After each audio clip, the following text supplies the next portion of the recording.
যে 7 শ্রেণীর ব্যক্তিকে আল্লাহ তাআলা পছন্দ করেন না, আর ইন্নাল্লাহা লা ইউহিব্বুল মুআতাদিন, আল্লাহ তাআলা সীমা লঙ্ঘনকারীকে পছন্দ করেন না। আমাদের প্রত্যেকের উচিত আমাদের লিমিট জানা, আমরা যেন আমাদের কখনো লিমিটকে ক্রস না করি প্রিয় ভাইরা, এটা প্রতিটি ক্ষেত্রে। 2 নম্বরে যে শ্রেণীকে আল্লাহ তাআলা পছন্দ করেন না তারা হচ্ছে জালিম বা অত্যাচারী। 3 নম্বরে আল্লাহ তাআলা অহংকারী দাম্ভিক লোককে পছন্দ করেন না। 4 নম্বর হচ্ছে অপচয়কারী বা অপব্যয়কারী। আল্লাহ বলেন কুলু ওয়াশরাবু ওয়ালা তুসরিফু, তোমরা খাও পান করো কিন্তু ওয়ালা তুসরিফু, তোমরা অপব্যয় করো না।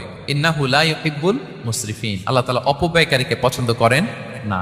5 নাম্বার ইন্নাল্লাহা লা ইউহিব্বু মান কানা খাওয়ানান আসিমা, পাপী খেয়ানতকারীকে আল্লাহ পছন্দ করেন না।